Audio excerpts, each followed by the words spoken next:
They call us the family of 19. For 2 decades, our faces were on your screens as the gold standard of faith and purity. But what if I told you that the number 19 was the biggest lie ever sold to the public? I'm Jessa Seewald, and I've spent my entire life protecting the Duggar brand. But in January 2026, while going through a locked safe in my father's private study, I found a medical file that was never meant to see the light of day. It wasn't a tax document. It was a DNA profile from 2004. There were 20 samples, not 19. As I read the results, my world collapsed. According to these papers, there is a 20th sibling hidden somewhere in this country. But that's not the most terrifying part. The report proves that one of the siblings sitting at our dinner table right now is not a biological Duggar. My father paid millions to bury this. He created loyalty contracts to keep us silent. But today, the silence ends. I have the ledger, I have the DNA results. And I'm going to show you exactly who the 20th child is and which one of us has been living a lie for 20 years. Stay with me for the next hour. Because by the end of this, the family you thought you knew will be gone forever. The big house has always been a place of echoes. Echoes of children laughing. Mostly echoes of things left unsaid. It was a rainy Tuesday in January 2026. My father was away at a leadership conference in Texas. My mother was visiting one of the younger girls. For the first time in years, the hallways were silent. I found myself in my father's private study, a room that was always off limits. I told myself I was just looking for some old property tax records for the Seewald house. But as I sat behind that heavy oak desk, I felt a strange pull toward the floor, safe hidden behind the built-in bookshelves. I knew the code. I'd seen him type it in 100 times when he thought I wasn't looking. 4190. The date of their first televised special. The irony didn't escape me. When the heavy steel door clicked open, I didn't find stacks of cash or gold. I found a single weathered leather binder. On the spine, it didn't say Duggar. It said PRJ's T20. My heart began to race. I sat on the floor of that dark office, the only light coming from the desk lamp, and I opened it. Inside were 20 individual plastic sleeves. Each one contained a DNA profile from a lab in Little Rock, dated October 2004. At first, I saw the names I expected. My brothers, my sisters, myself. But as I flipped toward the back, I saw a sleeve with no name on the tab. Just a number, child 20. The birth date was listed as June 15th. 2004, my mind started racing. Who was born in 2004? That was the year of Jackson. But Jackson was born in May. This child was born just weeks later. Then I saw the paternal comparison sheet. At the bottom of the page, highlighted in a faded yellow marker, were the words that changed my life forever. Specimen 14A. Duer-cent biological probability of paternity. Specimen 14. I counted the tabs in my head. 1, 2, 3, all the way to 14. My breath hitched in my throat. I knew exactly who Specimen 14 was. It was one of my siblings who had been a staple of our family brand for 2 decades. Someone the world loved. Someone who had no idea they were a stranger in their own home. I sat there in the dark for what felt like hours. I realized that my father hadn't just kept a secret. He had engineered a 20-year cover-up. He had integrated a child into our family while hiding the existence of his own biological 20th child from the world. The 20 million inheritance war suddenly made sense. This wasn't about money. It was about buying the silence of whoever found this folder. I took out my phone and began photographing every single page. My hands were shaking so hard I had to rest them on the cold floor to steady the camera. I knew that once I walked out of this room with these images, the Duggar family, as the world knew it, was dead. I was the one holding the smoking gun. I stared at the number on the tab until my eyes blurred. Specimen 14. In our family, order was everything. We were a line of succession, a row of ducks always kept in a perfect chronological line. I did the math again, my fingers tracing the birth dates in the ledger. Specimen 14 was supposed to be one of the middle children, someone who had always fit in perfectly. Someone with the signature Duggar eyes and the quiet, compliant spirit my father demanded. But the DNA results on the desk in front of me were cold and absolute 0% biological match. The realization hit me like a physical blow. For 20 years, this sibling had sat at our table, prayed in our circles, and been used to sell a narrative of a perfect genetic heritage to millions of viewers. But they were a stranger. My father had brought this child into our home in 2004, right around the time the first TV specials were taking off. Why? Because the brand needed a specific image. It needed a complete set. I looked closer at the medical notes attached to Specimen 14's file. There were records of a private adoption handled through an offshore legal firm. No state records. No public trail. Just a signature for my father and a massive payment to a woman whose name was blacked out in the folder. My father hadn't just adopted a child, he had purchased a replacement. But who was this sibling? I know you're waiting for the name. I felt the same desperation in that dark study. As I turned the page, I saw a photograph clipped to the back of the report. It was a baby picture, one I recognized from our family photo wall. It was Joy, Anna. No. I looked closer. The photo was of Joy, but the DNA report attached to it belonged to the child who was moved into her place in the public eye. My mind was spinning. Was the Joy Anna the world knew actually a Duggar, or was the real Joy Anna the 20th child hidden away in the Project 20 files? I realized then that my father had swapped their identities.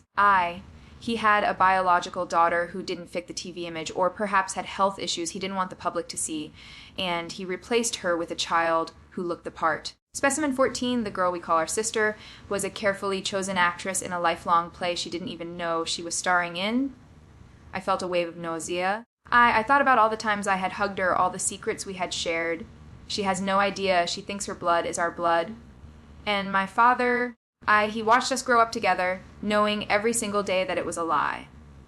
He watched her get married, watched her have children, knowing that the Duggar legacy she was passing on was built on a foundation of stolen identity. I took a deep breath and looked at the next tab in the binder. If Specimen 14 was a stranger, then where was the real 20th child? Where was the biological daughter who was born in June 2004? The answer was in the next sleeve. And it was a name that made me realize this war was just beginning. The realization that Specimen 14, the sibling I grew up with, was not my biological sister was only half the nightmare. The other half was the empty space where a real sister should have been. If Specimen 14 was the replacement, then where was the original? Where was the biological 20th child born in the summer of 2004? I turned back to the leather binder, specifically to the section labeled Disposition of Asset. It was a cold, corporate way to describe a human being. Underneath that tab, I found a series of monthly bank transfers. Since August 2004, my father had been sending a significant amount of money to an entity called the Willow Creek Care Sanctuary in a remote part of the Ozark Mountains. The payments didn't come from our main accounts. They were routed through a used car dealership my father closed back in 2008. He was using a dead business to fund a living secret. I pulled out my laptop and began digging. The Willow Creek Sanctuary wasn't a school or a hospital. On paper, it was a spiritual retreat. But as I looked at the satellite images, I saw high fences and specialized medical facilities. Then, I found the medical records tucked into the back of the forbidden folder. The real 20th child, the biological daughter born after Jackson, had been born with a series of complex health issues and a physical non-conformity that didn't fit the Duggar aesthetic.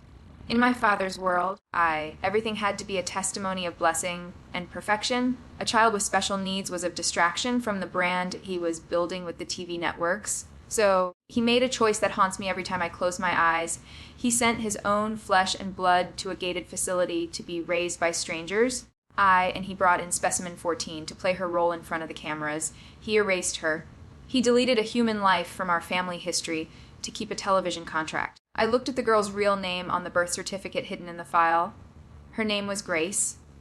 A name never spoken in the big house. A name that didn't exist in our 19 kids count. Grace had been living 30 miles away from us for 22 years, while we celebrated birthdays and holidays for a sister who was a stranger. I knew what I had to do. I couldn't just sit in that study anymore. I needed to see if Grace was still there. I needed to see the sister my father tried to bury.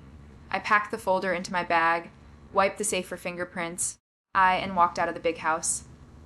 As I drove toward the Ozarks in the middle of the night, I realized that the $20 million wasn't just for our loyalty, it was hush money for the life of Grace.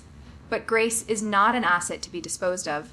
She is a Duggar. I was going to bring her home, even if it meant burning the big house to the ground. The drive into the heart of the Ozarks took nearly 3 hours. The roads narrowed into winding strips of asphalt, surrounded by dense timber and the kind of darkness you only find in the deep woods. By the time I saw the sign for Willow Creek, it was nearly 400 a.m. It wasn't a sanctuary, it was a fortress. High chain link fences topped with razor wire greeted me. And a single security booth blocked the path. My heart was pounding so loud I could hear it in my ears.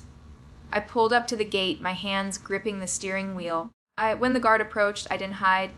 I rolled down the window. I let the interior light hit my face, the face the world had watched for 20 years, and I used the only weapon I had, my name. "I'm Jessa Seewald," I said, my voice surprisingly steady. "I'm here to see Grace. My father, Jim Bob Duggar, sent me. It was a lie, but it worked." The name Duggar acted like a skeleton key. The guard's eyes widened. He made a quick phone call, and then the gates hummed open. As I drove up the long, gravel driveway toward a colonial-style building, I realized that this place was funded entirely by the Silverleaf Trust. This was where the millions were going. Not to missions, not to charity, but to maintain a living secret. I was led into a small, sterile waiting room that smelled of industrial floor cleaner and stale coffee. A woman in a white coat, looking tired and suspicious, entered the room. She looked at me, then at the folder I was clutching. She knew. She had been a part of this silence for 2 decades. "She's in the garden," the woman whispered. She likes the morning air." I walked through a set of heavy double doors into a walled courtyard, and there, sitting on a wooden bench under a willow tree, was a young woman. She was wrapped in a handmade quilt, the same pattern my mother used to make for all of us. When she turned her head toward me, the air left my lungs. She didn't look like Joy Anna. She didn't look like me. She had my father's brow and my grandmother's smile, but her eyes, they were filled with a profound, quiet loneliness. This was Grace, the biological 20th child. The daughter who was born with a slight tremor in her hands and a heart that needed surgeries the cameras weren't allowed to see. I sat down next to her. She didn't know who I was. To her, I was just a stranger in expensive clothes. I realized then that while I was being filmed and celebrated, my sister was here. Staring at these same 4 walls, erased from the family photos. "Grace," I whispered. She looked at me and tilted her head. "Are you the one from the papers?" she asked. Her voice was soft, hesitant. She pointed to an old, crumpled magazine on the table. It was a 2015 issue of a tabloid with our family on the cover. She had been staring at her own family for years, never knowing she was one of us. I started to cry. Not the quiet, controlled cry I was taught to do for the cameras, but a deep, gut-wrenching sob. I realized that Specimen 14, the girl I grew up calling my sister, was a victim, but Grace was the sacrifice. My father had traded a daughter for a legacy. I took her hand. It was cold. "I'm your sister," I told her, "and I'm here to take you home." But as I said it, I saw a black SUV pulling into the parking lot. My father's security team had tracked my phone. The sanctuary was no longer a secret. And the war was no longer just about papers. It was about to become a fight for Grace's life. The headlights of the black SUV cut through the morning mist like twin blades. I knew that vehicle. It wasn't the police. It was the private security firm my father kept on $1 million retainer. They didn't work for the law. They worked for the brand. And the brand was currently under threat. I stood up, shielding Grace behind me. She was trembling, sensing the shift in the atmosphere. I looked at the woman in the white coat, the administrator, and I saw the terror in her eyes. She wasn't just afraid for Grace. She was afraid for her career, her freedom. And the secrets she had been paid to keep since 2004. "You need to go, Jessa," she hissed, her voice cracking. "You were never supposed to find this place. If Jim Bob finds out I let you in..." Before she could finish, the car doors slammed. 2 men in tactical gear stepped out. They didn't look like family friends. They looked like containment. One of them, a man named Miller, whom I'd seen at the big house for years, walked toward the garden gate with a radio in his hand. "Mrs. Seewald," Miller said, his voice devoid of emotion, "your father is very concerned. He wants you to step away from the resident and come with us. We have orders to secure the facility." "Secure the facility," I shouted, my voice echoing off the stone walls of the courtyard. "You mean hide the evidence?" "This is my sister! Her name is Grace? She isn't a resident, she's a Duggar." Her Grace clutched the quilt tighter, her eyes darting between me and the armed men. I realized then that my father had built a prison and called it a sanctuary. Every person in this building was an accomplice. Every dollar from the Silverleaf Trust was a bar on Grace's cage. I reached into my bag and pulled out my phone, holding it up like a shield. "I'm Lev, streaming." I lied. I wasn't. There was no signal in this valley. If you touch me, if you touch her, the whole world sees what you've been doing for 22 years. I have the DNA results. I have the ledger. The secret is already out. Miller stopped. He looked at the phone, then at his partner. For 15 minutes, we stood in a frozen standoff. The air was cold. The silence was deafening. And the stakes were life and death. I realized in that moment that my father wasn't just a patriarch, he was a man who would use force to keep his 19 count perfect. Oh, Jessa, Miller said softly, think about your own children. Think about what this scandal will do to their future. You're destroying everything your father built for you. That was the ultimate Duggar weapon guilt. They use your love for your children to keep you in line. But I looked at Grace, erased, forgotten, and discarded, and I knew that the only way to protect my children's future was to destroy the lie they were born into. The brand is already dead, Miller, I said. Now get out of my way. I grabbed Grace's hand. She didn't resist. She followed me toward my car, her eyes wide with a mix of fear and a tiny, flickering spark of hope. As we drove past the security team, I saw Miller picking up his phone. He wasn't calling the police. He was calling the big house. The chase hadn't even begun. I was heading back to the world with a sister nobody knew, a DNA report that proved our family was a fraud, and a target on my back that was growing larger by the second. I didn't go home. I couldn't. My house in Springdale was the first place they would look. Instead, I drove to a small, nondescript cabin near the Missouri border, a place Ben and I had used once for a quiet getaway. It was isolated, no internet, no cameras, just the truth. Grace sat in the passenger seat the entire way, silent, watching the world go by like she was seeing it for the very first time. To her, every tree, every gas station, every passing car was a miracle. To me, they were obstacles between us and safety. Once inside the cabin, I locked the door and drew the curtains. Grace, sat on the edge of the sofa, still wrapped in that quilt, looking at me with those familiar eyes. Eyes that had been erased from our family history. I knew I couldn't do this alone. I needed to know if the replacement was an accomplice or another victim. I took out my secondary phone, the one my father didn't know about, and I called Specimen 14. I called Joy Anna. When she picked up, her voice was frantic. Jessa? Where are you? Dad is losing his mind. He's aired everyone at the big house. He says you've taken someone. He says you're having a breakdown. Joy? Listen to me very carefully, I said, my voice shaking. I need you to leave right now. Don't tell Austin, don't tell the brothers.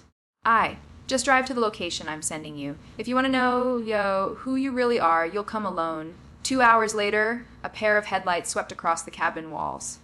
Joy walked in, looking pale and confused. She looked at me, and then her eyes moved to the girl on the sofa. The silence that followed was heavy enough to break the floorboards. Joy looked at Grace. Then at the photo I had laid out on the table, the baby picture from the Project 20 folder. Who is she, Jessa? Joy whispered, her voice barely audible. Joy, I said. Stepping toward her in 2004, our father made a choice. He needed a daughter who looked a certain way for the cameras, for the brand. This girl on the sofa, this is Grace. She is the biological daughter of Jim Bob and Michelle Duggar. She is the real 20th child. Joy's face went completely blank. Then who am I? I handed her the DNA report. Specimen 14, no % paternity match. You were a private adoption, Joy. You were brought in to fill a gap. You've spent 20 years living a life that was meant for her. And she spent 20 years in a cage that was meant for no one. The scream that came out of Joy wasn't human. It was the sound of a person's entire identity being ripped out of their chest. She collapsed onto the floor, clutching the DNA results. Grace, who had been silent this whole time, slowly stood up. She walked over to Joy, the woman who had lived her life, and she reached out a trembling hand, touching Joy's hair. Don't cry, Grace said softly. It was a very beautiful life you had. I watched it on the TV. That was the moment I realized the true horror of my father's empire. He hadn't just stolen Grace's life, he had stolen Joy's truth. He had turned 2 sisters into strangers and made them both casualties of his 20 million lie. But as the 2 of them sat there on the floor of that cabin, the replacement and the original, I knew the brand was finally over.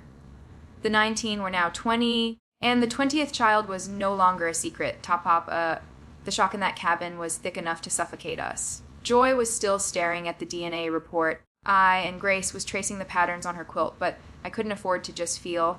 I needed to understand the mechanics of the lie. How do you hide a human being for 22 years without the IRS, the neighbors, or the church ever finding out?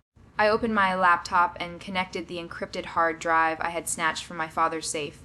It was a digital shadow of our family's history.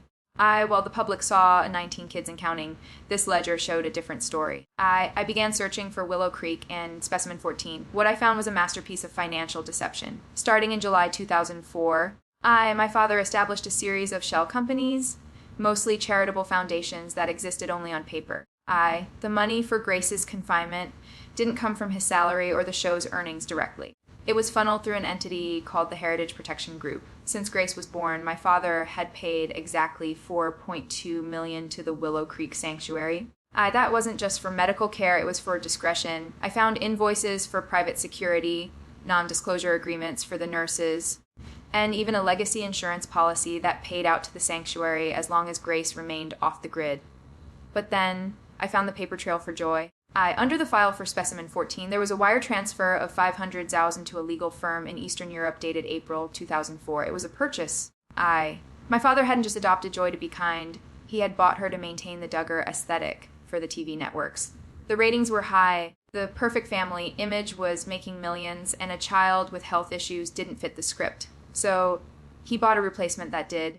Joy looked over my shoulder at the screen, her eyes filling with a new kind of horror.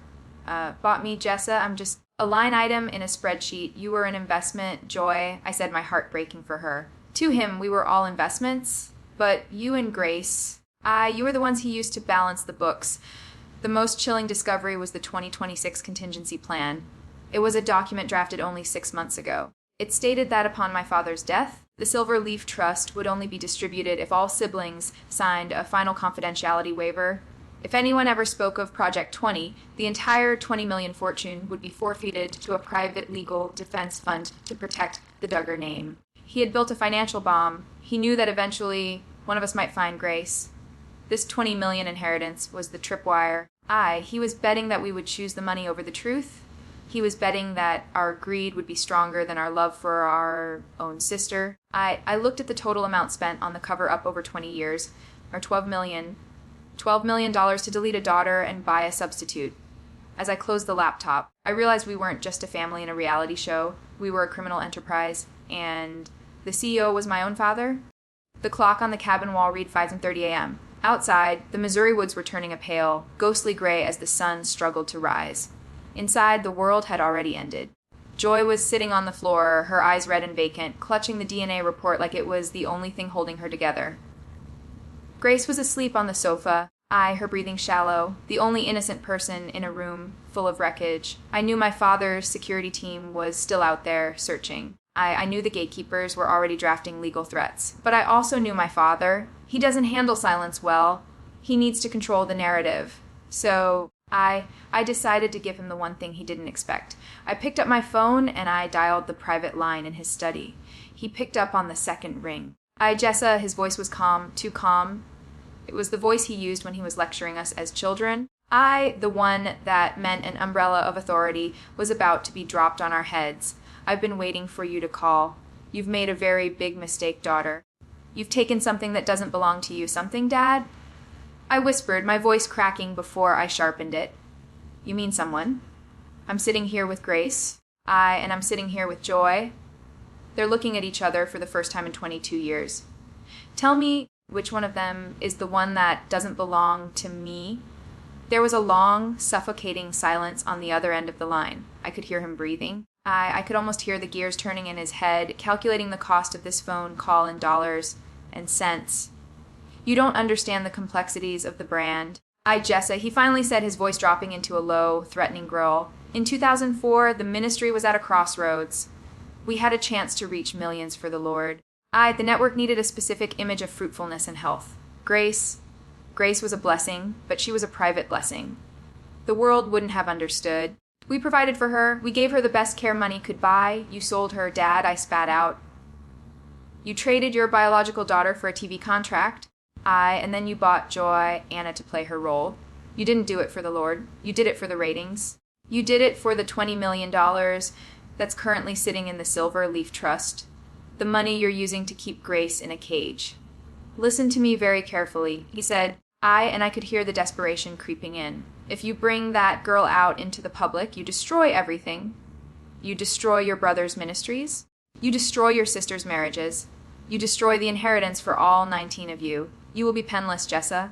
You will be an outcast. Is one girl's truth worth $20 million? I looked at Grace, sleeping peacefully, unaware that her own father was currently negotiating her value. I looked at Joy, whose entire life had been a script written by the man on the phone. She isn't just One girl. Dad, she's your daughter. And for 22 years, you've treated her like a mistake you could buy your way out of. Keep your 20 million. Keep the big house. Because by noon today, the world is going to know that the Duggar family didn't have 19 kids. We had 20. And one of them was a ghost. I hung up before he could answer. My hands were shaking so hard the phone slid out of my grip and hit the floor. I looked at Joy, who was now looking back at me. For the first time, the fear in her eyes was replaced by something else. Resolution. He's coming for us, isn't he? Joy asked. Yes, I said, walking over to the window and looking at the long, dark driveway. But this time, he isn't the one with the power. We are... The moment I hung up on my father, I knew we had less than 30 minutes. My father doesn't just call his lawyers, he calls in favors from powerful people. The cabin was no longer a safe house, it was a trap. Grace was awake now, confused by the tension in the room, and Joy was moving in a daze, throwing her few belongings into a bag. We have to go. Joy now? I said, grabbing the leather binder and my laptop. We aren't going back to Arkansas. If we stay in the state, his legal team will have an injunction against us before noon. We have to cross state lines and get to a national platform where his gatekeepers can't reach us. We scrambled into my car just as the first light of dawn hit the trees. I took the back roads, avoiding the main highways where I knew the security SUVs would be patrolling. Grace was in the back seat, her eyes wide as she watched the Missouri landscape fly by. To her, this wasn't an escape, it was her first day of life. To me, it was a race against a 20 million empire that was desperate to keep its secrets buried. I looked in the rearview mirror every 30 seconds. My mind was calculating every risk. If we were stopped, my father would claim I was kidnapping Grace. He would use the sanctuary's medical records to say she was unstable and that I was a danger to her. He had the paperwork, I only had the truth. And in a courtroom, paperwork usually wins. Jessa, Joy whispered from the passenger seat, her voice trembling. What if we just stop? What if we take the money and just agree to keep Grace with us? We could give her a life without destroying everything. I looked at Joy. The years of conditioning, the fear of poverty and the weight of the Duggar brand were still pulling at her. Joy, I said firmly, the money is the chain. If we take it, we belong to him forever. Grace belongs to him forever. Is that the life you want for her? Another 20 years in a different kind of cage. Joy looked back at Grace, who was smiling at a bird outside the window. Joy's jaw tightened. No, she said. Keep driving. As we crossed the border into Illinois, my secondary phone buzzed. It was an encrypted message from an investigative producer in New York, someone who had been digging into our family's finances for years. They were ready. They had a safe location and a camera crew waiting. But then a silver sedan pulled out from a side road and began tailing us. It didn't have markings, but it kept a perfect, predatory distance. My heart sank. They hadn't just tracked my phone, they had tracked the car's GPS. We were being followed by the best fixers my father's money could buy. I gripped the steering wheel, my knuckles white. Hold on, I told them. I didn't head for the airport. I headed for the busiest part of St. Louis. I needed a crowd. I needed the world to see us. Because as long as we were in the shadows, my father could make us disappear. But the moment we stepped into the light, the inheritance war would finally become public knowledge. Wu reached the concrete jungle of New York City just as the sun was beginning to set behind the skyscrapers. The silver sedan had been following us for hundreds of miles, a constant predator in my rearview mirror. But as we pulled up to the high security entrance of the network's headquarters, the sedan slowed down and parked a block away. They couldn't follow us inside. The gatekeepers were powerful in the South, but here, in the heart of the world's media, they were just another group of lawyers in expensive suits. Walking into that glass and steel lobby with Grace and Joy was the most surreal moment of my life. Grace was overwhelmed, the lights, the noise, the bustling people. It was all too much for a girl who had spent 22 years in a walled garden. I held her hand tight while Joy walked on her other side. Her face a mask of grim determination. We were whisked up to the 14th floor, the investigative unit. But the moment we stepped out of the elevator, we were met by a wall of men. Not security, but lawyers. My father's lead attorney was standing there, a cease and desist order in his hand. He looked at me with a cold, pitying smile. Jessa, he said, his voice dripping with false concern, stop this now. Your father has filed for emergency guardianship of Grace. He's claiming you kidnapped a vulnerable adult with severe medical needs. If you go on air, you'll be arrested before the first commercial break. I didn't blink. I pulled the Project 20 ledger out of my bag and held it up for everyone in the hallway to see. "Then arrest me," I said. "But while I'm in handcuffs, this ledger stays with the producers. Every wire transfer, every DNA report, every payment to Willow Creek is already being digitized. You can stop me, but you can't stop the data." The tension in that hallway was thick enough to suffocate. The network's legal team stepped forward, and for the next hour, a war of words broke out. They argued about HIPAA laws, privacy rights, and the Silver Leaf Trust. But then something happened that no one expected. Joy stepped forward. She looked my father's lawyer right in the eye. "I am Specimen 14, she said, her voice echoing through the glass corridor. "I am the one he bought to replace Grace. If you claim I don't have the right to tell my own story, then you're admitting my entire life is a legal lie. Now, move aside." The lawyers backed down. They had no counter for a victim who was refusing to be silent. We were led into the studio. The cameras were cold black eyes, waiting to tell our story to millions. I sat Grace down in a chair, and for the first time I saw her look at her own reflection in a monitor. She didn't look like a secret. She looked like a survivor. "Ready in 5, the producer called out. My phone buzzed one last time. It was a text from my father. It said, "If you do this, you are no longer my daughter." I looked at Grace, then at Joy, and then directly into the camera lens. I deleted the message. I wasn't his daughter anymore. I was a whistleblower, and the countdown to the end of the Duggar empire had officially begun. The studio lights were blinding, a stark, artificial white that felt like a surgical strike against the darkness we had been living in. I could hear the count in my earpiece. 3, 2, 1.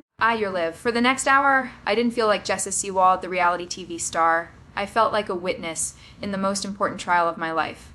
I sat on that sofa, my hands interlaced with Grace's and Joy's. I watched the monitor as the opening graphics flashed across the screen. The iconic family photos of the 19 of us, now being shattered by a single word in bold read to WNTY. I started from the beginning. I told the world about the safe in my father's study. I showed the DNA reports, the cold, scientific proof that Specimen 14 was a stranger and that Grace was the biological daughter my father tried to erase. As I spoke, the Project 20 ledger was displayed on the screen behind us, showing me the 12 million trail silence. The most powerful moment wasn't when I showed the documents, though. It was when the host asked Grace a question. "Grace," the interviewer said softly, "what is the one thing you want people to know?" Grace looked at the camera. For 22 years, she had been told she didn't exist. She had been hidden in a sanctuary like a shameful mistake. She took a deep breath, her hands trembling slightly. And said, "I just want to be in the family picture. I want my name to be in the book." In that second, the internet exploded. My phone, which was sitting off camera, started vibrating continuously. Millions of people were watching. The hashtag "Went Their 20th Child" was trending globally within minutes. The Duggar brand, the image of the perfect, wholesome Christian family, was disintegrating in real time. But while the world was in shock, the reaction from the big house was swift and brutal. My father didn't go on TV to defend himself. Instead, he released a pre-written statement through his lawyers, claiming that I was mentally unstable and that Grace was a distant relative with severe delusions whom I had kidnapped for ransom money. He was trying to gaslight the entire world. But then Joy spoke up. She looked directly into the camera and said, "If I am a Duggar, why does my DNA not match Jim Bob's? If I am his daughter, why did he pay $500,000 for my adoption papers in 2004? Stop lying, Dad. We have the receipts. We have the blood.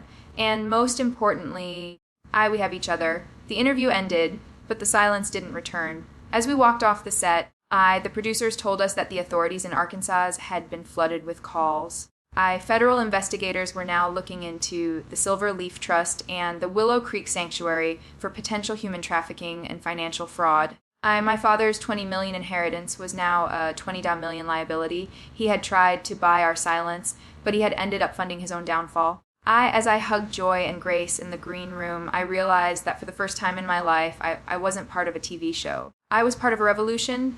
Within 24 hours of that broadcast, the big house, the fortress of our childhood, became a crime scene. Federal investigators moved in, seizing the ledgers, the hard drives, and the keys to the Willow Creek Sanctuary.